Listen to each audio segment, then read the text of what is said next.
Hey friends, welcome to Origins e Shala. और आज मैं लेके आई हूँ पाइथन से रिलेटेड एक और नया वीडियो। तो जो आज का हमारा टॉपिक है it is again based on loops. तो अगर आपको याद हो, हम लोग जो लास्ट जो कुछ 2-3 लेक्चर्स हैं उसमें इफ लूप के बारे में बात कर रहे थे कि इफ लूप कैसे यूज होता है, उसके क्या क्या वेरिएशंस है, और उसका हमने एक एग्जाम्पल भी ट्राई किया था कि किस तरह से हम इफ लूप को जो कोडिंग एग्जाम्पल्स होते हैं, प्रैक्टिकल जो हम शायद यूज करेंगे वहां पे किस तरह से यूज कर सकते हैं। तो आज मैं एक और लूप के बारे में आपको बताऊंगी, यानी एक कंट्रोल या ब्रांचिंग स्टेटमेंट्स जिसको बोलते हैं जनरली प्रोग्रामिंग में, उसके बारे में बात करेंगे। तो जो आज का हमारा टॉपिक है that is for loops in Python. यानी हमने इफ लूप तो देख लिया, अब फोर लूप्स पाइथन में क्या होते हैं, उन्हें कैसे यूज करते हैं, उनके क्या क्या वेरिएशन है, वो सब देखेंगे।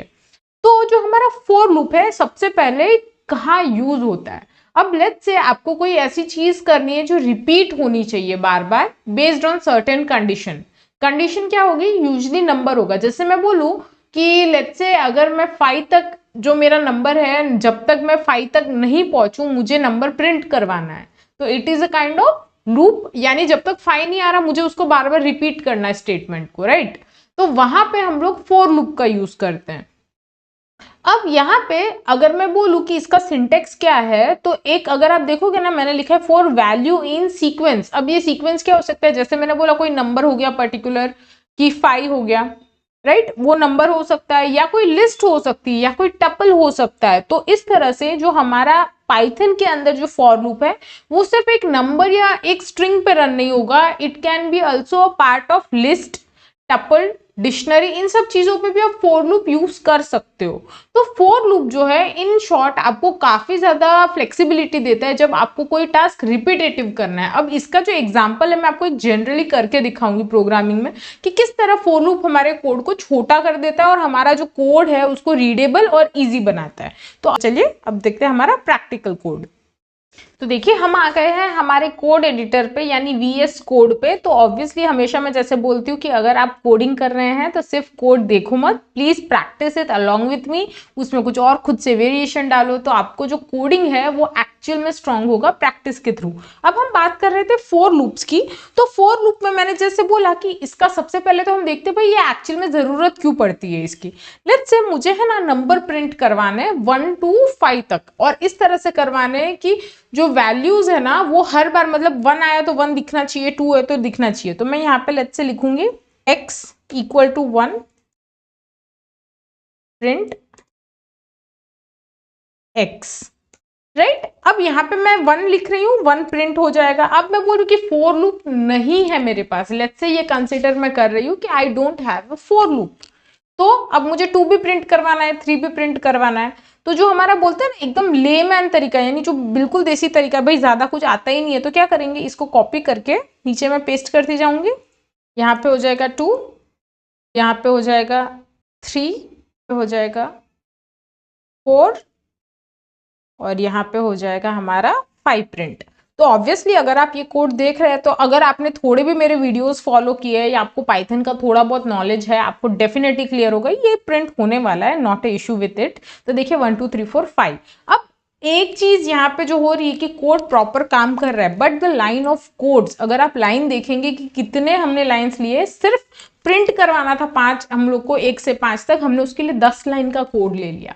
अब यहाँ पे हम लोग को जरूरत आती कि कोई तो ऐसी चीज हो जहां से ये लाइंस ऑफ कोड कम हो, क्योंकि ऑब्वियसली ये तो हम लोग एक छोटा सा प्रैक्टिकल कर रहे हैं, बट आप जो बहुत बड़े बड़े कोड्स लिखते हो तब वहां पे आप सिर्फ प्रिंटिंग के लिए या कोई चीज रिपीटेटिव करने के लिए एक ही चीज को आप बार बार ऐसे लिखोगे तो नहीं, लाइंस ऑफ कोड कंज्यूम करोगे नहीं, क्योंकि ऑब्वियसली मेमोरी भी यूज होती है इंटरनली, राइट। तो यहाँ पे हमारा जुगाड़ जो होता है that is done by for loop. तो ऑब्वियसली मैं आपको बताना चाह रही थी कि फोर लूप का इजाद कैसे हुआ है या किसी ने फोर लूप के बारे में कैसे सोचा। तो यहाँ पे अब जो हमारा फोर लूप है वो कैसे काम करेगा। अब x की वैल्यू मैं लिख लेती हूँ लेट्स से 5, राइट। अब डायरेक्ट मैंने 5 लिखा है, प्रिंट करवाऊंगी तो ऑब्वियसली सिर्फ और सिर्फ 5 प्रिंट होगा, बट हमें प्रिंट करवाना है 1 to 5 तक की वैल्यूज। तो यहाँ पे मैं लिखूंगी फॉर i in x। अब इसका मतलब क्या हुआ, फॉर i इन x, अगर आप देखोगे x की वैल्यू तो हमें पता है 5 है, राइट। जो i है ना it can be any particular variable name I would say. तो अगर यहाँ पे i के बदले आप लिखते हैं ना i val, तो भी वैलिड है। देखिए कोई एरर नहीं आ रही है। तो जो आपका वैल्यू है, जो आप उसमें कंसिडर कर रहे हो, आई जो घूमेगा बार बार हमारा चेक करेगा, वो हमारा कुछ भी नाम हो सकता है, इट डजेंट एक्चुअली मैटर। तो यहाँ पे हम लोग इस तरह से इसका फॉर्मेट लिखेंगे। अब आप देख रहे हो कि जो प्रिंट स्टेटमेंट है ना, ये नीचे रेड लाइन दिखा रहा है, इसका रीजन है इट्स एन एरर। क्योंकि अगर आप पाइथन में काम कर रहे हो तो एक चीज बहुत इंपॉर्टेंट है, दैट इज इंडेंटेशन। यानी आप जब लिखते हो तो आपको यहाँ पे कोई ब्रैकेट तो दिख नहीं रहा है जो बता कि अच्छा ये फोर लूप चालू हो रहा है और ये फोर लूप खत्म हो रहा है, कुछ है नहीं है, हम लोग ने कॉलन लिखा है। तो जो इंडेंटेशन पार्ट है वो यहाँ पे बहुत इंपॉर्टेंट होता है। अगर आप फोर लूप लिख रहे हैं, अगर आप इफ लूप लिख रहे हैं, तो वहां पे जो फर्स्ट इफ की लाइन है या जो एल्स की लाइन है या जो फोर की लाइन है, उसके बाद जो नेक्स्ट लाइन है उसके अंडर का जो कोड है वो इंडेंटेड होना चाहिए। इंडेंटेड यानी अंदर होना चाहिए आपकी मेन लाइन से। अब अगर मैं इसे रन करूँ तो ओके, यहाँ पे जो हमारा आई है वो गलत आया है। रीजन इज हमने इसको डायरेक्ट लिख दिया। तो इसको अब कैसे लिखोगे? अगेन यहाँ पे हम लोग लिखेंगे for I val in range of 5। अब अगर आप बोलोगे ये रेंज क्या है, रेंज एक फंक्शन है कि अगर लेट्स से आपको कोई इंटीजर लिखना है तो ऑब्वियसली आप नहीं लिख सकते, तो ऑब्वियसली आपको ये जो एरर है ये भी पता चलनी चाहिए। सो लेट्स से यहाँ पे हम लोग जो x की वैल्यू लिख रहे थे x इक्वल टू 5, अगर मैं डायरेक्ट डालूंगी it won't accept. Reason is ये डायरेक्ट इंटीजर वैल्यू नहीं लेता।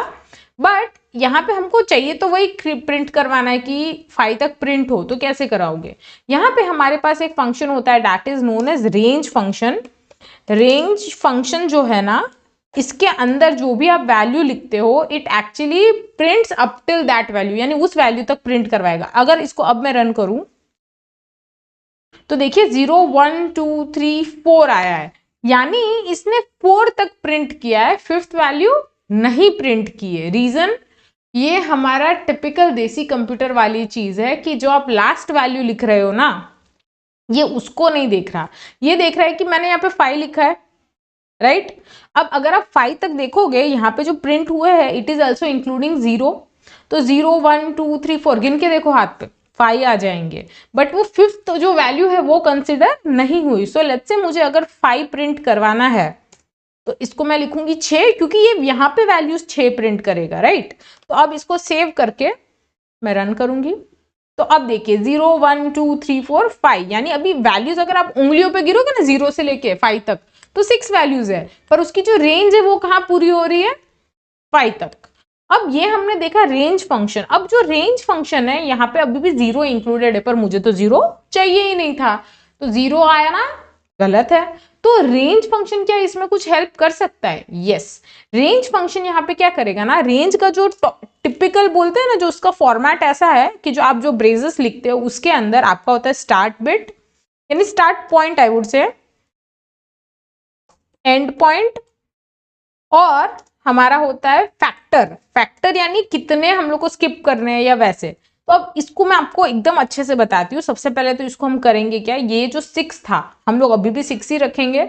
यानी अगर आप देखोगे तो ये मैंने रेंज का आपको फंक्शन बताया, तो ये 6 कैसे काम गया? ये तो एरर देना चाहिए था, नहीं। हमारा जो रेंज फंक्शन है ना, 2 तरह से काम करता है। एक तो आपने डायरेक्ट रेंज दे दी कि जो भी आपको नंबर चाहिए था रेंज के अंदर लिख दो, value up till you want, right? तो आपको जो भी वैल्यू चाहिए थी आपने तब तक की वो वैल्यू लिख दी, उससे एक नंबर कम वो काउंट करके दे देगा। और दूसरा जो बोलते हैं ना एकदम अच्छा बड़ा वाला फॉर्मेट है वो ये है। तो यहाँ पे ना जो हमारा फॉर्मेट है इसको अगर हम चेंज करेंगे ना तो ये 0 भी निकाल सकते। तो यहाँ पे लेट्स से मैं स्टार्ट पॉइंट लिखूंगी 1 और कोमा करके 6 लिखा है, यानी अब जो मुझे काउंट चाहिए वहां पे 1 और 6 चाहिए, राइट? यानी 1 से चालू होना चाहिए अप टिल 5, और जो 6th वैल्यू है वो तो काउंट होगी नहीं। बट अभी भी आपका एक सवाल होगा, तो यहाँ पे तो मैंने 3 चीजें बताई थी, फैक्टर कहाँ है? तो फैक्टर नॉट नेसेसरीली कि इंक्लूड हो। अगर आप सिर्फ ये इतने 2 वैल्यूज भी लिखते हो, ये जो एंड पॉइंट तक है, that is also consider valid. यानी अब ये फॉर्मेट भी काम करता है कि नहीं, सबसे पहले हम देख लेते हैं, right? Obviously it should work. तो देखिए अब जो हमें चाहिए था एक्सपेक्टेड आंसर वैसा ही आया है, दैट इज 1 2 5, यानी 1 2 3 4 5। अब हम लोग बात करते हैं फैक्टर की। तो फैक्टर फैक्टर क्या करता है। अब यहाँ पे अगर आप देखोगे ना, जो इंडिविजुअल गैप है 1 और 2 के बीच में कितना गैप है 1, 2 और 3 के बीच में कितना गैप है 1, 3 और 4 के बीच में कितना गैप है 1, और 4 और 5 के ऑब्वियसली 1। तो ये जो गैप है ना, ये बाय डिफॉल्ट 1 का ही गैप है, बट लेट्स से मुझे ये गैप 2 का चाहिए, तो ये जो फैक्टर वाला पार्ट है ना, ये उसके लिए आता है। यानी लेट्स से 1 to 5 जब मैं गिन रही हूँ, मुझे हर जो नंबर है उनके बीच में गैप 2 का चाहिए। यानी 1 से अगर मैं 2 पे जाऊंगी 1 का गैप है, तो सेकंड गैप क्या होना चाहिए 3। तो यहाँ पे अगर मैं इसको सेव करके रन करूं, तो देखिए जो हमारा आंसर है, अब जो गैप आ रहा है 1 और 3 के बीच में कितना गैप है 2। अगर 5 और 3 को माइनस करोगे कितना आएगा 2। तो जो हमारा फैक्टर है, इट एक्चुअली शोज कि आप कितना गैप ऐड कर सकते हो। अब यहाँ पे जैसे अगर मैं 3 लिखती, तो यहाँ पे जो हमारा गैप होता है, यानी फर्स्ट काउंट और जो नेक्स्ट काउंट के बीच में जो डिफरेंस है वो हो जाता 3। तो यहाँ पे ऑब्वियसली अगर 4 के बाद में नेक्स्ट 3 का गैप ऐड करती तो 7 आता, राइट। तो ये 5 कंसिडर नहीं करेगा। अब यहाँ पे जैसे मैं रेंज बढ़ाऊंगी ना, तो आपको दिखेगा जो एंड पॉइंट है उसकी रेंज में 10 कर दूंगी, और इसे अगर मैं सेव करूंगी तो देखिए 1, 4 और 7 यहाँ पे जो टर्मिनल विंडो है, यहाँ पे आप आराम से देख सकते हैं। यहाँ पे जो हम लोग देखेंगे, इसको मैं ऊपर करके दिखाती हूँ,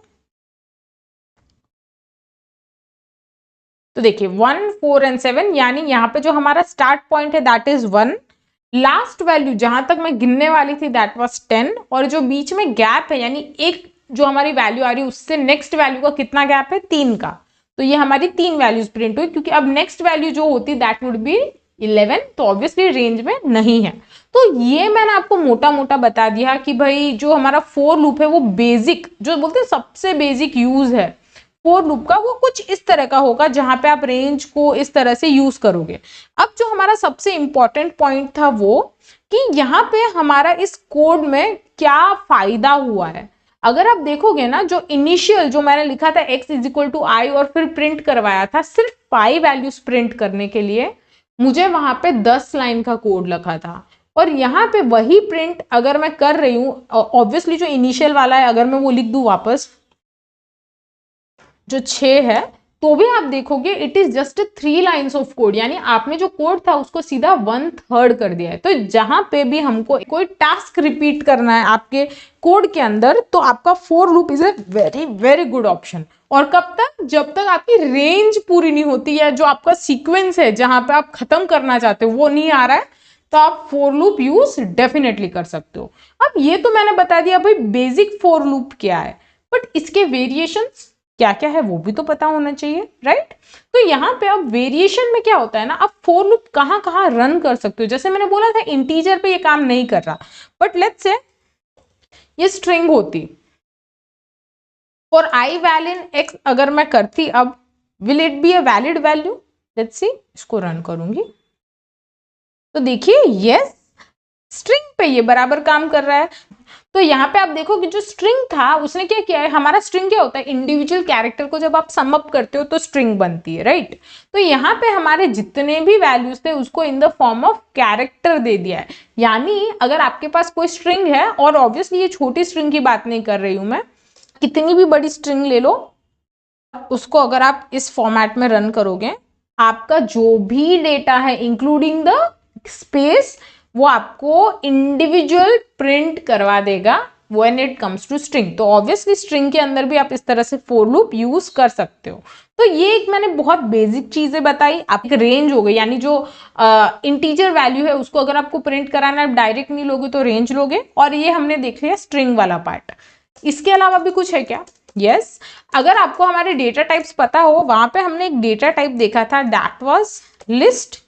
तो यहाँ पे मैं एक लिस्ट बना दूंगी, एप्पल, बनाना, और आपको जैसे पता हो कि लिस्ट के अंदर आप नंबर्स भी डाल सकते हो, इट्स नॉट एन इशू।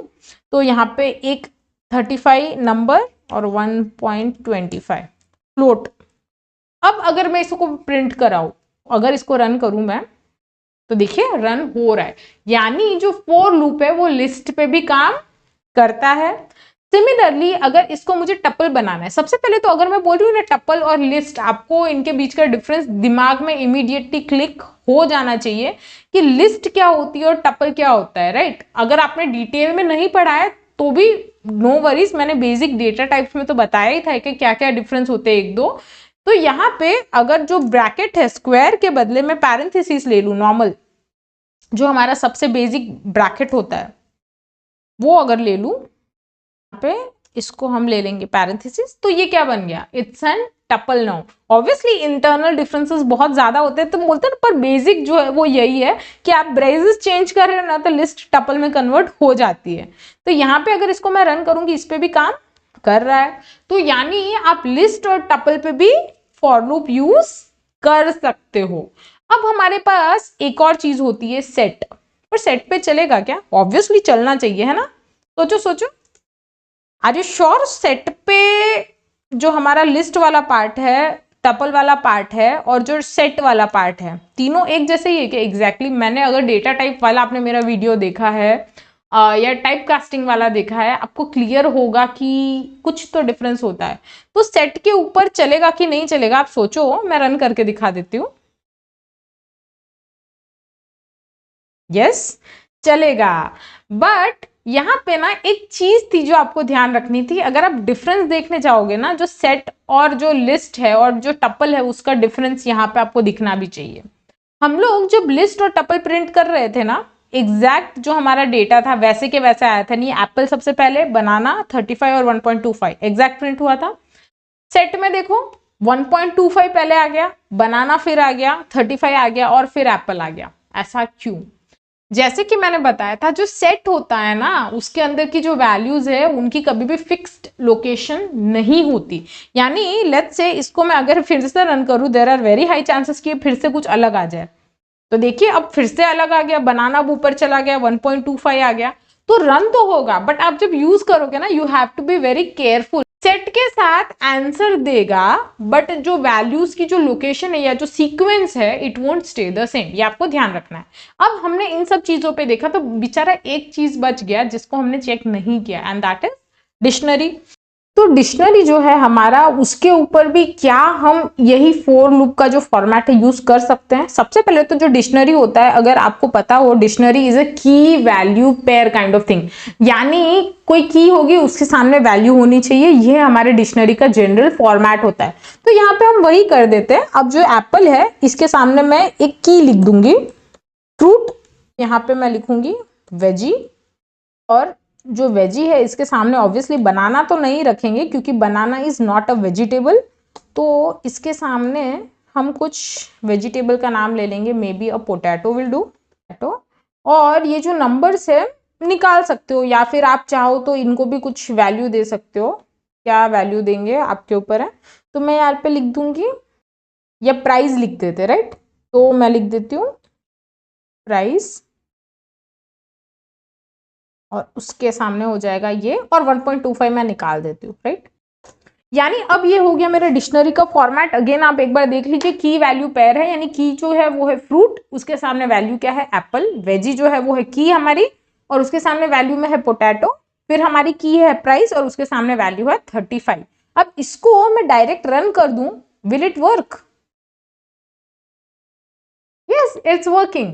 तो यहाँ पे अगर आप देखोगे ना, इसने जो प्रिंट किया है दैट इज अवर की वैल्यूज, जो हमारा फ्रूट है, जो वेजी है और जो प्राइस है वो हमारी की वैल्यू है, वो डायरेक्ट प्रिंट कर देगा अगर आप लिखोगे। बट मैं बोलूँ कि नहीं यार मुझे ये वैल्यू चाहिए, एप्पल, पोटैटो, 35, तो फिर क्या करोगे? तो इसका जो फॉर्मेट है ना, इट्स लाइक दिस, कि आप जो वैल्यू लिख रहे हो उसको हम बोल रहे हमारी की और वैल्यू है, राइट। तो जो वैल्यू है ना वो कैसे लिखोगे, x ऑफ आई वैल, यानी जो आपका की है उसके सामने की आप वैल्यू टेक्निकली ढूंढना चाह रहे हो, तो उसका ये जो फॉर्मेट है वो इस तरह से होता है कि अगर x ऑफ आई वैल लिखोगे तो आपको वैल्यू प्रिंट मिलेगी।